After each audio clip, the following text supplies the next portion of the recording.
Assalamualaikum warahmatullahi wabarakatuh. Alhamdulillahirabbil alamin. Wal aqibatu lil muttaqin wala udwana illa 'alal zalimin.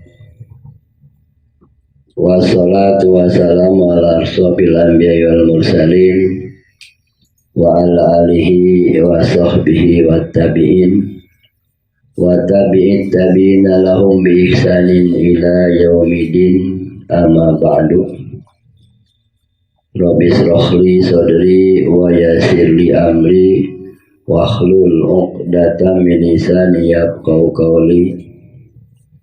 Qalu subhanaka la ilma lana illa ma 'allamtana innaka antal alimul hakim. Yas'alunaka 'anir ruh qulir ruhu min amri rabbi wa ma utitu minal ilmi illa qalila. Qul innamal ilmu indallah wa innama ana nadhirun mubin. Shadaqallahul azim. Yang saya hormati para kesepuhan, para alim, para asatidz, wabil khusus guru kita Al-Mukarram Bapak Yai Johri Rahmat, juga saya hormati Al-Mukarram Bapak Ustadz Usman, dan juga para asatidz yang lainnya. Juga saya hormati Sahibul Bait Bapak Sugio sekeluarga besar. Yang saya hormati para ketua, terutama ketua Banser NU Bapak Saifuddin, juga ketua yang lain-lainnya, juga muslimat NU dan juga Pak Dayat, yang mudah-mudahan kita semuanya senantiasa berada dalam lindungan Allah Subhanahu wa taala. Amin ya rabbal alamin. Kaum muslimin wal muslimat jamaah pengajian Lailatul Ijtima rahimakumullah. Pertama-tama dan yang utama, mari kita untuk selalu mengucapkan alhamdulillahirabbil alamin. Puji syukur kita panjatkan kepada Allah Subhanahu wa taala rabbil alamin yang telah melimpahkan rahmat, karunia dan juga nikmatnya. Terutama kita masih diberikan nikmat panjang umur, sehat walafiat, nikmat iman Islam, serta nikmat kesempatan dan kekuatan, sehingga pada malam ini kita dapat hadir kembali di rumah, yaitu keluarga Bapak Sugio, dalam rangka pengajian bulanan atau Lailatul Ijtima yang dilaksanakan oleh kita sebagai pengurus dan anggota Nahdlatul Ulama Kecamatan Berung Mataram. Mudah-mudahan kegiatan kita diberkahi oleh Allah Subhanahu wa taala. Amin ya rabbal alamin. Kemudian mari kita untuk mengucapkan Allahumma shalli ala Muhammad wa ala salim. Mudah-mudahan sholawat dan salam dilimpahkan khusus kepada baginda alam, panutan kita, junjungan kita, Nabi kita Muhammad sallallahu alaihi wasallam. Juga mudah-mudahan bagi keluarganya, para sahabatnya, dan kita sebagai umatnya, mudah-mudahan mendapatkan syafaat yaumul qiyamah. Amin ya rabbal alamin. Bapak-bapak hadirin jamaah Lailatul Ijtima yang saya hormati, terlebih dahulu saya atas nama Syekhuna, guru kita bersama Al-Mukarram Bapak Kiai Cepadudin, memohon maaf atas ketidakhadirannya.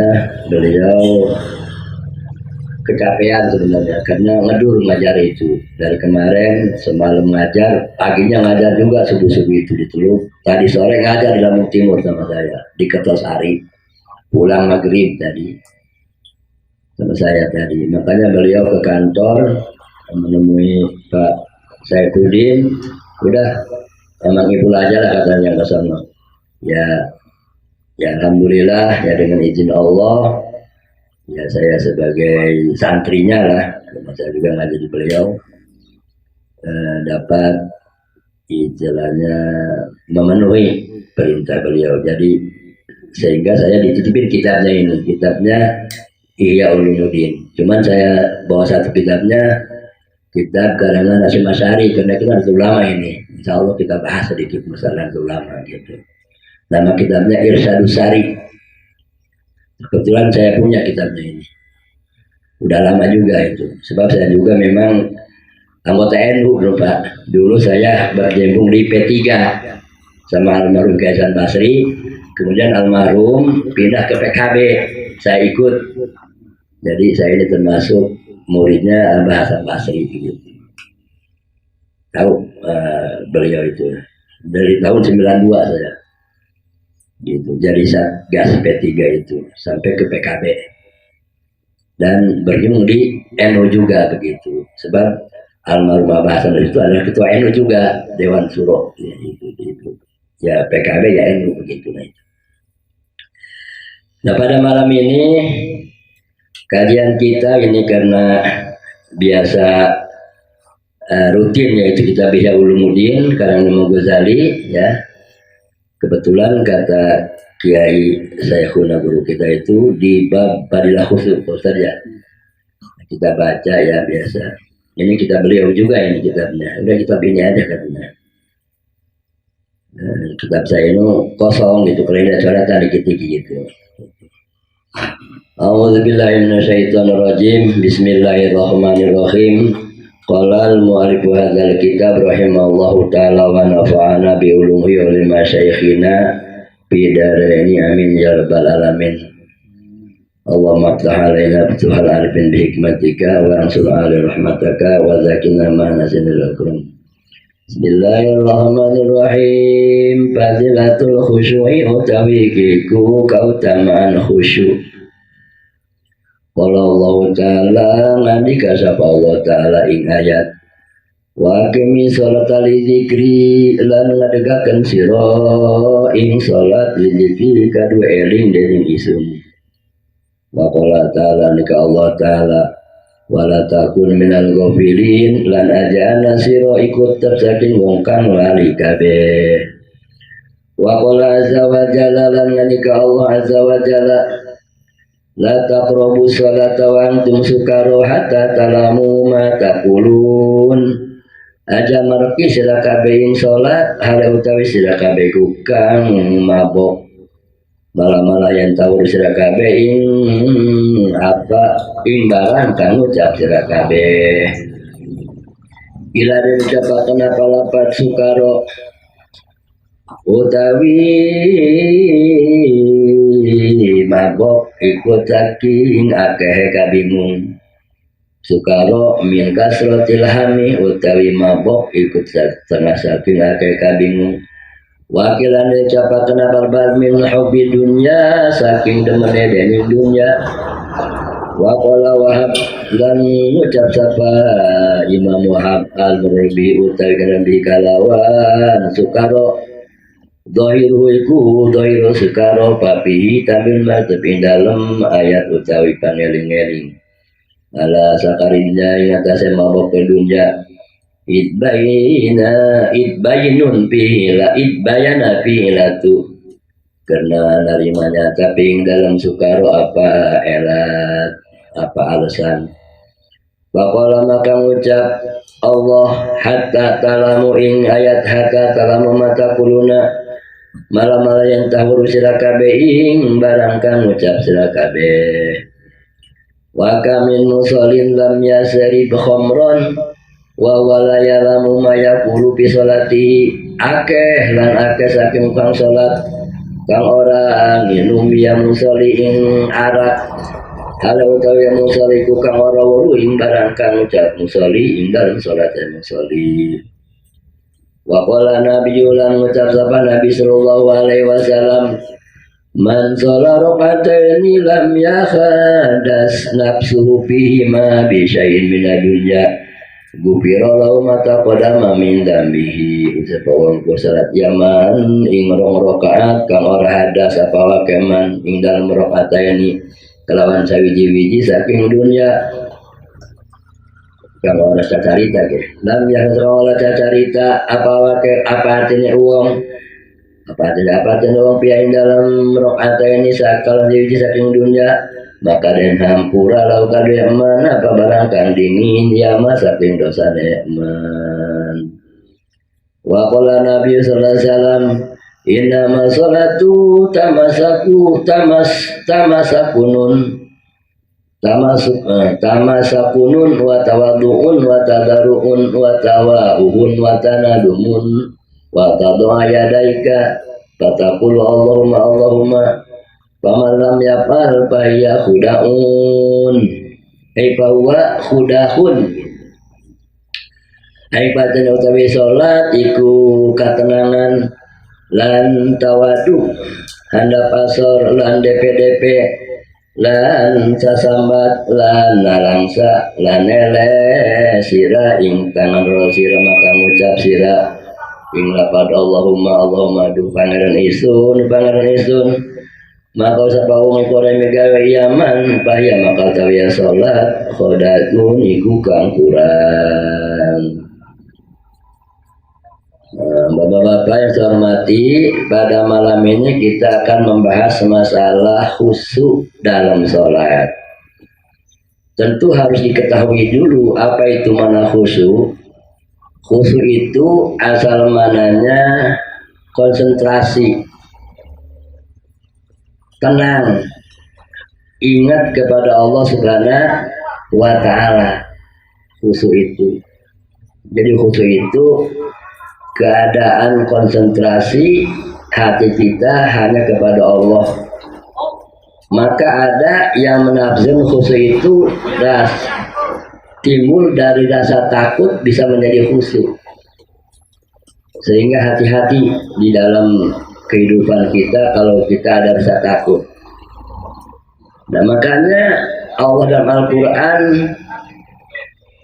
ya kata Allah innaha lakabiratun illa alal khasiin. Inna sesungguhnya sholat lakabiratun pasti akan berat kecuali bagi orang-orang yang sudah khusyuk hatinya. Jadi mana khusyuk itu ada yang menafsirkan rasa takut sangat kepada Allah. Maka sholat akan berat bagi orang yang tidak takut kepada Allah dan akan ringan bagi orang yang takut. Maka kata-kata ittaku itu mananya takut asal mananya. Maka dengan takut dia menjaga diri, takwa kepada Allah Subhanahu wa Ta'ala. Begitu. Nah, jadi sholat yang kita kerjakan sehari semalam yang berjumlah 17 rakaat ya 5 waktu. Nah, bagi orang-orang yang enggak takut kepada Allah mah itu berat melaksanakan sholat itu.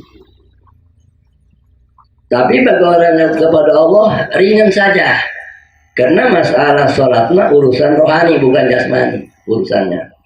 Jadi walaupun orang itu sudah tua pakai tongkat, kalau kuat rohaninya akan kuat dia sholat gitu. Walaupun badannya kekar, masih muda, lemah rohaninya nggak kuat sholat. Sebab sholat itu kaitan dengan rohani bukan dengan jasmani. Kenapa? Karena sholat itu makanan rohani, Pak. Termasuk pengajian, ibadah, zikir, wirid itu makanan rohani. Karena dalam kehidupan kita diciptakan Allah dari 2 unsur, 2 dimensi. Unsur atas, unsur bawah, unsur langit, unsur bumi. Unsur bumi berupa jasad kita. Daging kita, tulang kita, sumsum kita, darah kita, unsur bumi. Maka makanan jasmani harus dari bumi. Tidak boleh dari langit. Dari bumi. Begitu, ya. Dari bumi. Seperti ini kue ya ini begitu apa daging kopi air semua dari bumi makanan jasmani. Lalu unsur yang kedua rohani dari langit, unsur atas. Maka makannya harus dari atas berupa ibadah. Kita dalam kitab suci dari hadis Rasul itu makanan rohani. Kata Imam Malik, ya, ikhtiyaju kutil arwah asyadu min kutil asbah, kata Imam Malik, bahwa makanan rohani itu harusnya lebih dibesarkan, lebih dibanyakan daripada makan jasmani. Lebih dibanyakan daripada makan jasmani. Kalau kita kan kebalik, makan jasmani yang banyak, makan rohani makan sedikit kita makan. Coba para nabi, para rasul, para wali, itu makanan rohani yang paling banyak. Makanya rajin puasa para wali. Gitu. Makanya ada wali yang maaf mau ngomong beraknya seminggu sekali, ada sebulan sekali beraknya itu. Karena puasa terus. Kalau kita mah tiap hari berak terus, kita makan terus, kita makan gitu. Itu. Jadi kata Imam Malik, makanan rohani harusnya lebih sering daripada makanan jasmani. Makanya ada wali ngomong begini kepada jamaah, wah jamaah, siapa yang masuk rumahku masuk surga, dan siapa yang makan makananmu masuk surga. Seorang ngomong begitu. Itu jamaah rebutan masuk ke rumah wali, sehingga makan para wali habis dimakan oleh jamaah itu. Karena wali ngomong begitu. Jamaah mengetekadkan barokah masuk imah wali masuk surga, barokah makan masuk surga. Artinya ludes makan para wali itu, wali. Rupanya salah pemahaman. Maksud wali itu begini, siapa orang yang masuk rumahku akan masuk surga. Rumah wali makan masjid, ya, tempat ibadah. Makanan para wali apa? Ibadah, zikir, baca Quran, wiridan. Itu maksudnya, bukan masuk ke rumah wali habis makanannya. Itu bukan. Jadi begitu. Jadi orang yang masuk ke masjid lalu rajin sholat, rajin wirid, rajin zikir akan masuk ke dalam surga. Malah ini masalah pemahaman. Masuk ke rumah wali, ya makan wali yang habis kan begitu. Nah ini. Nah jadi orang-orang yang kuat sholatnya karena dia sudah tunduk hatinya kepada Allah Subhanahu wa Ta'ala. Kalau belum tunduk, nggak kuat ya sholatnya. Gitu, ya. Begitu. Nah, oleh karena itu kita penting masalah sholat ini jangan sampai ditinggalkan, sebab sholat itu adalah sebagai sayyidul ibadah, rajanya ibadah. Apa sholat itu? Semua amal ibadah yang kita laksanakan itu bersandar kepada sholat. Semuanya, puasa, haji, zakat, sedekah, talabul ilmi, berbuat kebaikan, itu sandar kepada sholat. Kalau kita istilahkan sholat itu angkanya, secara filsafat itu angkanya, sedangkan yang lain itu tambahannya saja. Laksanakan sholat, kita ngaji 0, berarti 10 nilainya kan. Puasa 100, lalu zakat 10, 0 lagi 1000, 10.000, terus semua kebaikan menjadi 1.000.000 setriliun karena ada angkanya, Pak. Ada angka satunya, ada sholatnya itu. Nah sekarang orang nyusut 0 banyak tapi nggak ada angkanya, nggak ada nilai gitu. Rajin haji tiap tahun ke Mekah, puasa rajin, zakat dan sedekah rajin, tapi nggak sholat, 0, nggak ada nilainya. Begitu. Jadi sholat itu sebagai sandaran seluruh amal. Kata Rasul, as-sholatu sayyidul ibadah, sholat rajana ibadah. Ini rajana ibadah. Jadi ibarat angkanya. Makanya nama agama kita Islam, itu Islam. Ini bukan secara kebetulan, Pak. Islam, coba kita hitung hurufnya. Islam, I-S-R-A-M, I-nya Isa, S-nya subuh, L-nya lohor, A-nya asar, M-nya maghrib. Jadi kalau kita Ingat satu waktu aja, hilang hurufnya satu. Misalnya kita nggak sholat subuh, hilang, Islam lagi. Jadi hilang. Sholatnya maghrib aja, Islam namanya. Ini apa ini? Khawatirnya masalah sholat ini. Sehingga saking istimewanya sholat, diwajibkannya sholat tidak sama dengan diwajibkannya ibadah yang lain. Kalau puasa turun ayat, zakat turun ayat, haji turun ayat, yang lain turun ayat. Kalau sholat mah dipanggil Rasulullah oleh Allah, yaitu Isra dan Mi'raj pada tanggal 27 Rajab. Pada waktu itu usia Rasulullah umur 50 tahun. Pada usia 50 tahun dipanggil menghadap Allah sehingga Rasulullah sampai dibawa ke aras, dibawa ke neraka dan ke surga oleh malaikat Jibril, diperlihatkan. Pertama ke surga, kata Rasul, malainun ro'at wala udunna wala bil bal. Masya Allah, ini surga belum pernah terlihat oleh mata, kenikmatannya itu belum terdengar oleh telinga, belum terdengar dalam hati. Ajaib bin ajaib surga itu, Pak. Kenikmatan surga bisa melenyapkan seluruh penderitaan yang dialami di neraka walaupun ribuan tahun, Pak. Ketika seseorang yang paling lama di neraka, ya, yang paling lama ini, dia akan mengucapkan ya Hanan, ya Manan, ya Hanan, ya Manan. Sebab neraka itu kalau sudah habis dosanya itu akan muncar imannya ke atas. Sehingga malaikat Jibril tiap hari keliling neraka itu. Kalau sudah ada sinar ke atas, udah habis di siksanya ini. Maka dari itu ada yang semenit, ada yang sejam, ada yang sehari, yang seminggu, yang sebulan, ada yang setahun, ada yang bertahun-tahun. Jadi kalau sudah habis dosanya, langsung imannya ke atas dia, muncar begitu. Ya, sinar. Kata Jibril, Malik, si Anu itu sudah habis siksanya itu. Sebab sudah ada imannya muncar ke atas. Sebab iman itu tidak mempan dibakar, iman bakar. Walau sebesar biji sawi ya, atau sebesar semut merah begitu iman itu.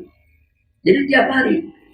Nah ini yang paling belakang sekali, yang paling lama di neraka, ketika kedengaran Yahananya Manan langsung muncar, kata malaikat Jibril, Malik sudah habis si Anu itu masa siksanya, diangkat oleh malaikat Malik, dibawa ke halaman surga, dipandiin di situ, Pak. Ditanya oleh malaikat Ridwan, wahai Fulan, apakah kamu pernah disiksa oleh Allah, oleh Tuhan? Dia bersumpah, demi Allah saya belum pernah disiksa. Kata si Fulan itu, Pak, belum pernah disiksa. Artinya nikmat surga itu bisa menghilangkan seluruh ingatan yang dialami di masa dia disiksa. Beda dengan nikmat dunia, Pak. Sehebat-hebatnya nikmat dunia, kaya raya, dulu kita sengsara, ingat masa lalu. Waduh, dulu saya menderita, makan juga sama sambal saja, sama ikan asin saja, bahkan nggak pernah makan sehari itu, nggak ada nasi. Masih ingat kita, walaupun kaya raya sekarang misalnya. Dan nikmat dunia tidak bisa menghapus penderitaan masa lalu. Kalau nikmat surga menghapus. Itu kehebatan nikmat surga, ya. Nah di bawah tersebut. Lalu dibawa ke neraka nih saja dulu, ke neraka. Dilihat oleh Rasulullah neraka. Kaget Rasulullah. Rupanya, maaf ngomong, penghuni neraka itu kebanyakannya dua golongan, Pak. Maaf. Yang pertama, maaf, golongan kaum perempuan yang paling banyak neraka itu, Pak. Yang kedua, orang-orang miskin neraka itu. Awas ini. Nanti dulu kita bakal teruskan dulu sejarahnya ini, Pak. Jadi ketika Rasul sudah Isra Mi'raj, nanya sama sahabat, wah sahabat, saya di neraka melihat penghuninya yang paling banyak itu dua, satu kaum perempuan, dua orang-orang miskin. Waktu jamaah rame di situ, itu orang-orang miskin pada pucat semua, Pak. Udah, ini Islam katanya agama yang apa sempurna. Oh, kita ke neraka ngapain masuk Islam? Dalam mereka itu, dalam apa pikiran-pikirnya itu. Sementara orang kaya dapat ada ahli surga, ahli surga itu yang punya kebun kurma, yang punya onta, yang punya apa dinar, real, yang punya apa dirham, semua muktada, wih gembira semua, ahli surga, gua ahli surga begitu. Orang miskin puncak, ujar begitu. Rupanya ada sahabat yang miskin di belakang penasaran Pak, langsung ke depan lagi kepada Rasul. Ya Rasulullah, itu yang masuk neraka itu miskin minal mal. Apakah orang miskin dari harta? Kata Rasulullah, bukan. Lakin minal ilmi, miskin dari ilmu.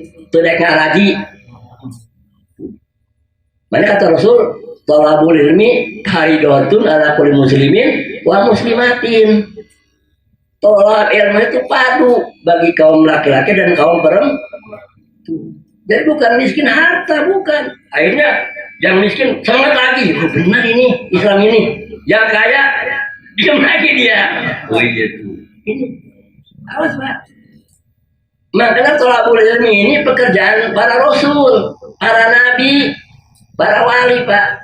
Sebab Rasulullah utusan Allah sejak Nabi Adam sampai Nabi Muhammad ada dua warisannya Pak. Satu ilmu, dua ibadah. Itu dua warisannya. Jadi Rasulullah mah tidak mewariskan harta para nabi mah. Dua itulah, satu ilmu, dua ibadah. Warisannya itu. Sebab itulah tujuan diutusnya Rasulullah, tujuan diberi kitab suci oleh Allah itu tujuannya dua, satu ilmu, dua ibadah. Untuk apa itu? Dua itu untuk supaya bisa kembali ke surga lagi Pak. Tuh, supaya ke surga lagi. Jadi kitab suci itu untuk menuntun Muhammad, kasih tahu ya kepada umatmu jalan surga ini, ke surga jalan ini. Itu maka diberi kitab suci untuk tuntunannya. Jadi beritahukan ini jalan ke surga. Kalau mau ke sini awas ke neraka, begitu. Sebab di antara surga ada neraka.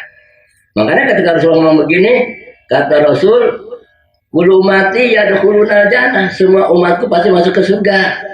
Ilaman abah, kecuali yang nggak mau, kata Rasul itu. Lalu sahabat bertanya, sebab heran masa ada umat nggak mau ke surga kan? Kata para sahabat, qalu ya Rasulullah, wa man abah, siapa yang nggak mau ke surga Rasul? Kata Rasul, man asallah man asani, orang yang menentang ajaran dan menentang ajaranku. Silahkan ada tempat apa namanya neraka Pak. Gitu. Jadi neraka itu Pak, kayu bakarnya dua macam Pak. Satu manusia, yang kedua batu. Awas. Wa quduhan nas wal hijarah, kata Allah Al-Quran. Api neraka itu kayu bakarnya dua macam, satu manusia, dua batu Pak. Jadi manusia yang ke neraka itu dia ada kayu bakar, tapi nggak payah Pak. Wala la yamutu wala yahya, dalam surat apa itu? Sabihis ya. Ada di situ keterangan. Tidak mati, tidak hidup, sengsara, kemudian dibakar tapi nggak mati-mati, bayangkan. Begitu dua. Kenapa Allah memberi kayu bakar itu batu bukan besi Pak? Bukan tembaga, bukan besi. Karena kalau besi, kalau dipanaskan 1000 Celcius itu bisa mencair dia. Bisa mencair, bisa encer. Tembaga juga, timah apalagi. Tapi kalau batu, walaupun dipanaskan nggak bakal mencair batu Pak. Tuh. Itu kehebatan batu Pak. Coba Bapak bakar batu. Nggak bakal mencair batu Pak. Nah ini, ya makanya Allah mengatakan bahwa bara neraka itu adalah manusia dan batu. Wa quduhan aswal hijar udat lil kafirin. Sediakan Allah untuk orang-orang yang ingkar kepada Allah Subhanahu wa ta'ala. Begitu. Nah Allah berfirman di dalam masalah khusus ini, wa qimi sholata li dzikri. Nah ini kitabnya ya, keterangan ayat Quran. Ini Allah ngomong kepada Nabi Musa sebenarnya, wa qimi sholata. Kitabnya. Wa qimi sholata li dzikri, Musa, tegakkan sholat untuk mengingatku. Awas. Sholat itu tujuannya untuk ingat Allah. Supaya kita itu ingat kepada Allah kalau bisa tiap detik, tiap saat. Tujuannya supaya refleks darah daging kita, rohani kita, kalau ada sesuatu langsung Allahu Akbar, itu bagus Pak.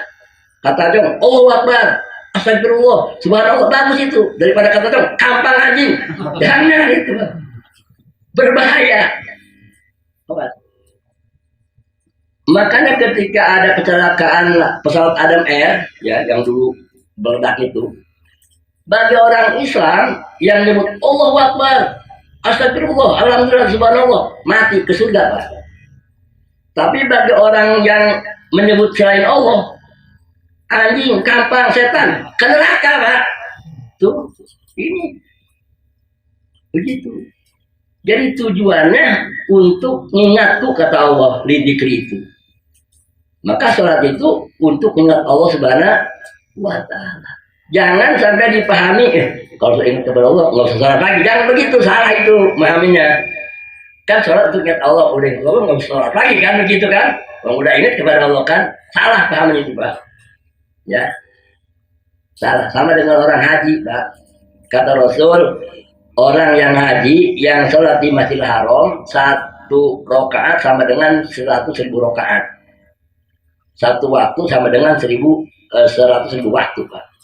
Sudah haji dia ke Makkah, datang ke Indonesia nggak sholat lagi. Tadi, kenapa ke sholat? Wih, saya udah banyak. Kata itu di Masjidil Haram, kata Rasul, 1 rakaat sama dengan 100.000 rakaat di luar Masjidil Haram. Sama Masjidil Haram seberapa rakaat atau sholat tuh? Udah pensiun saya mah. Geblek dia kan, salah kayak gitu itu pemahamannya. Bukan begitu, pahala nanti di akhirat, begitu maksudnya, bukan itu maksudnya, bukan nggak sholat lagi. Itu ya, itu ya.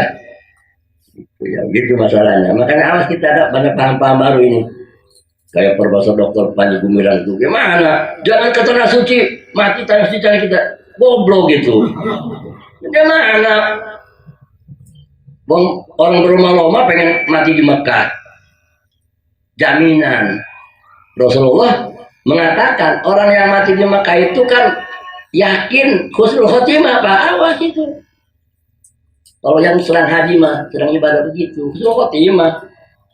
Walaupun di Indonesia tukang maksiat juga kalau sudah keluar husnul khotimah, Pak, itu tanah suci. Indonesia kan ada tanah suci kan, yang tanah kelahiran, bukan tanah suci. Iya, tanah suci. Kalau masa nggak usah ngeluarin duit sampai ke sana. Ini tanah kita kan? Iya, tanah kelahiran kita. Kalau kan sih banyak di Mekah lah itu tanah suci yang Allah berikan kepada Nabi Muhammad kan begitu, itu masalahnya. Ya kadang-kadang itu pernah menafsirkan Quran seenak udelnya saja dia, karena nggak punya guru gitu ya. Saking pinternya otak manusia begitu akhirnya. Karena sering baca-baca buku biasa, nggak ngaji tafsir ya, nggak ngaji fikih. Gitu. Banyak di YouTube itu. Waduh, kata ini bahaya ini Pak Panji Gumilang ini, orang dokter. Ya orang-orang awam lah kena bawa lah, kena pengaruh dokternya itu. Karena kan belum apa-apa kalau orang awam aja, apalagi anak-anak muda begitu. Jadi kan dipandang dia orang berhasil. Masa ngomong begini? Nah, kalau doa jangan amin ya. Alhamdulillah, alhamdulillah. Kalau amin nggak dijawab sama Allah, itu ragu sama Allah. Nggak ada satupun para nabi, para rasul, para wali, para ulama mengatakan kalau doa alhamdulillah ada amin. Kalau malaikat Jibril kepada Muhammad, saya akan doa baca amin ya, berkata alhamdulillah. Amin. Ini maka ngomong begitu, waduh kata saya ini. Nah itu banyak sekali tuh Pak Ali itu ya. Memang beliau orang pintar sebenarnya itu. Cuman menafsirkan ayat itu semaunya dia sendiri begitu. Pakai akal. Kalau dulu kaum Mu'tazilah itu Pak, sama kaum Hawari itu. Dulu pernah terjadi juga waktu Quran makhluk apa bukan, dulu itu pernah kayak gitu juga. Itu bukan masa sekarang itu. Satunya ribuan kali gitu. Tapi ada juga yang alamnya nggak terpengaruh, ada juga ya, banyak juga yang nggak terpengaruh. Wala takum minal ghafilin, kata Allah, dan janganlah kamu termasuk orang-orang yang lalai kepada Allah Subhanahu wa Ta'ala. Gitu. Jadi kita supaya kita ingat kepada Allah, tentu satu banyak ibadah, dua banyak tolabul ilmu, ini termasuk mengingatkan kepada Allah. Sebab dan tolabul itu kan secara secara langsung itu pasti yang dibicarakan akhirat ya. Jangan begitu thalabul ilmi, jarang membicarakan bisnis kan thalabul ilmi ya. Pasti membicarakan masalah urusan akhirat, urusan rohani begitu ya thalabul ilmi itu. Nah, jadi kata Allah, wala takmil ghafilin, dan janganlah kamu termasuk orang-orang yang lalai. Nah, maka ahli-ahli sufi, bapak-bapak itu suka ngikutin torekoh, suka apa namanya melaksanakan amalan torikoh. Semua para wali pak, ya, sehingga terkenal torikoh Qadiriyah, torikoh Naqsabandiyah, torikoh Sadiliyah, torikoh apa namanya itu Tijaniyah, torikoh Alwaniyah, Satoriyah dan lain-lain. Tujuannya untuk mengajar rohani kita supaya ingat kepada Allah Subhanahu wa ta'ala. Nanti di saat kita meninggal dunia tuh rohani kita sudah cinta kepada Allah, maka nanti meninggal dunianya dalam keadaan nikmat karena akan bertemu dengan zat yang kita cintai. Begitu. Sebab kalau mati masih mencintai dunia, kita akan sengsara. Kenapa? Akan berpisah dengan apa yang kita cintai. Masih cinta mobil, waduh, mobil saya gimana ini? Gitu. Masih cinta, masih muda, nah berat. Gitu pak. Makanya sholat 5 waktu terus ada wiridan, amalan, toreko dan lain itu tujuannya untuk melatih rohani kita supaya ingat kepada Allah Subhanahu wa ta'ala. Memang itu tujuan utama dalam kehidupan keselamatan itu pak. Sebab dunia mah hanya sementara pak. Ini abad kita. Hidup kita cuma 1 kali pak. Ini abad kita. Dan hidup kita juga bukan rencana kita pak. Nggak ada bapak duduk di dalam arwah. Nantilah saya hidup di tahun sekian lah nanti akan ketemu dengan bapak anu gitu. Nggak ada. Semua rencana Allah Subhanahu wa ta'ala. Semua. Gitu. Kalau kita bisa merencanakan dulu, mungkin kita akan jadi anak raja pak. Atau jadi anak presiden, gue mah kamu di Lampung, mau di Jakarta aja lah hidupnya nanti kan. Anak misalnya kan begitu. Gitu pak. Ini tauhidnya gitu tuh. Begitu pak. Ya. Jadi semua itu rencana Allah. Dan Allah menyediakan pahala bagi orang yang taat dan takwa, dan menyediakan siapa bagi orang yang ingkar dan kufur kepada Allah Subhanahu wa ta'ala. Tinggal pilih aja. Begitu. Ya. Begitu. Lalu selanjutnya la taqrabus sholata wa antum sukara hatta ta'lamu ma taqulun, kata Allah dalam Al-Qur'an. La taqrabus sholata, janganlah kamu mendekati sholat ketika kamu mabok sehingga kamu tahu apa yang kamu baca. Begitu. Ini ayat asbabun nuzulnya memang dulu para sahabat itu sebelum turun ayat larangan minum keras masih minum, sehingga kalau sholat dan keadaan mabok, ya orang mabok masih sholatnya dia sadar orang mabok begitu. Bahkan ada ayat yang surat Al-Kafirun itu turun itu karena sahabat waktu mabok salah mengucapkan ayatnya begitu, turun. Ya itu masalahnya. Nah maka janganlah kamu mendekati sholat ketika mabok, karena orang mabok itu tidak sadar apa yang dia ucapkan, ya. Jadi harus steril dulu lah, harus ini dulu kita. Nah, maka dilaranglah mabok itu, sehingga diharamkan oleh Allah Subhanahu wa ta'ala tentang masalah mabok. Mabok di sini ada satu kaul mengatakan bukan hanya minuman yang buat mabok, satu juga mabok karena banyaknya kebingung, banyaknya permasalahan yang mendera kehidupan kita. Min kasul hami itu banyak kebingung kita hidup ini. Itu sering nggak sadar kita kan. Banyak ngelamun karena mikirin hutang gede kan, bikin misalnya kan, ya atau yang lain-lain. Maka solusi dari Allah banyak lagi kepada Allah supaya tenang. Jadi walaupun hutang banyak, kalau hati tenang kan enak. Nggak minum kita kan, biar hutang miliar tapi tenang hati kan. Itu jangan jadi masalah kalau hati nggak tenang, walaupun hutangnya dikit gitu kan. Jadi itu masalahnya. Maka kata Allah dalam Al-Quran, ala bi mainul qulub. Ingatlah bikin itu menenangkan hati. Jadi kalau itu namanya enak kalau banyak utang ya. Nggak stres kitanya kan. Gitu. Bisa tidur, bisa makan, walaupun utangnya banyak misalnya. Apalagi nggak punya utang ya. Lebih enak begitu nah itu masalahnya. Nggak punya utang lebih enak. Nah itu.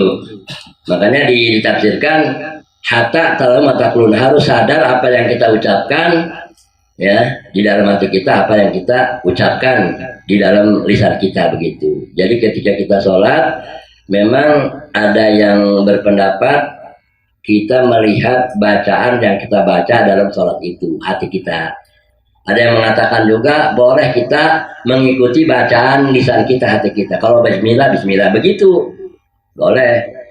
Boleh juga menerjemahkan bacaan apa yang kita baca dalam sholat, kecuali satu nggak boleh terjemahkan takbiratul ihram di awal. Itu nggak boleh diterjemahkan dalam hati, itu mah wajib ada niat di situ mah. Wasdu taruh ta'in. Nah di waktu kita Allahu Akbar tuh takbir pertama awal sholat itu mah wajib niat. Nggak boleh Allah dalam hati Allah maha besar, nggak boleh, nggak sah sholatnya pak. Kecuali takbir intikal mau ruku Allah boleh itu mah diterjemahkan dalam hati kita, atau boleh ngikutin hati kita bacaan yang kita baca dalam mulut apa dalam lisan kita itu. Jadi hanya takbiratul ihram yang tidak boleh diterjemahkan atau tidak boleh mengikuti hati kita enggak dengan bacaan itu, sebab di situ mah wajib ada nih niat dibarengkan dengan takbir, dibarengkan dengan berdiri. Sebab rukun sholat yang 3 mah itu wajib dibarengkan. 1 bangsa pekerjaan berupa berdiri, 2 bangsa ucapan sifat kauliyun itu bangsa lisan yaitu takbir itu, yang ketiga bangsa qauliyun bangsa hati itu niat. Wajib dibarengkan di saat sholat di awal itu wajib niat itu begitu ya. Nah maka kita suka pakai usoli. Nah usoli mah pengantar sebenarnya mah, melafalkannya hukumnya sunnah usoli itu pak. Jadi kalau nggak usoli sah, sholat sah saja pak, nggak usoli juga. Asal waktu takbir dia dalam hati mengerjakan sholat yang dia kerjakan. Walaupun nggak usoli, cuman kita rugi. Tidak dapat pahala melafalkan niat, mengucapkan niat. Gitu. Kenapa para ulama, terutama dari kalangan madhab Syafi'i mengharuskan itu usoli niat dilafalkan? Tujuannya untuk mengingatkan hati kita kepada apa yang kita kerjakan pak, sholat yang kita kerjakan. Karena apa? Karena kalau nggak pakai usoli sulit membedakan hati kita ini apa sholat isya, apa sholat tarawih, apa sholat witir. Allahu Akbar, Allahu Akbar nggak pernah disebut, nggak pernah disebutkan usoli fadholiha kan isya tuh, usoli sudah tarawih, usoli witir kan kalau nggak disebutkan keliru hati kita itu pak. Ini sholat apa ya? Witir apa itu pak? Itu. Makanya unsur itu perlu dipakai terutama NU, kalangan NU ini. Itu. Ini ulama NU sudah dari dulu menyepakati ya. Begitu. Kesunahan-kesunahan di dalam masalah usoli atau niat dilapatkan. Sama dengan kita niat puasa Ramadan. Nah, nawaitu sama godin. Nah itu sunnah dilapatkan. Cuman kalau niat sama dalam hati, niat aku puasa besok pagi. Nah itu yang wajib di dalam hati itu. Ini madhab Syafi'i. Memang ada mazhab lain yang wajib diucapkan niat itu ada. Kayak madhab Hambali, wajib diucapkan itu niatnya. Makanya madhab Hambali ketika usoli udah niat di situ. Waktu Allahu Akbar, kadang-kadang cepat sebab niatnya dulu dia di waktu pertama kali usoli itu. Cuma mazhab Hambali itu mah begitu. Kalau mazhab Syafi'i nggak bisa begitu. Makanya mazhab Syafi'i mah takbir selama dia. Allah supaya niat dalam hati dapat. Kalau takbirnya sebentar, Allahu Akbar, nggak sah sholatnya pak, yakin aja. Sebab hatinya nggak menguruskan niat dia. Nah gitu kalau mazhab Syafi'i mah. Tidak harus lama dia. Makanya dalam ketentuan hukum tajwidnya, lafaz Allah takbiratul ihram itu boleh dipanjangkan bahkan sampai 7 alif 14 harokat, 14 ketukan. Padahal mazhab itu hanya 2 ketukan, 1 alif saja kan mazhab itu asalnya. Tapi waktu takbiratul ihram boleh dipanjangkan sampai 7 alif 14 harokat supaya niat dalam hati dapat begitu. Di antara a pada Allah sama roh pada akbar di situ. Sebut mukorona hakikiyah atau mukorona urfiyah. Begitu. Kalau mukorona hakikiyah itu harus pas antara a pada Allah dengan roh pada akbar. Dalam hati itu menguraikan niatnya itu harus pas. Tapi kalau urfiyah boleh di tengah-tengah pada Allah apa yang penting sudah ada niat dalam hati. Gitu. Jadi kita mah paling mukorona urfiyah ya. Gitu, nggak persis sama antara a pada Allah dengan roh pada akbar. Hati kita itu kan menguraikan niatnya itu ya, yang penting dalam itulah begitu itu ya. Jadi usul itu hukumnya sunnah begitu, hukumnya sunnah. Awas melakukan usul itu nggak wajib, yang wajibnya niat di waktu takbiratul ihram begitu. Nah itu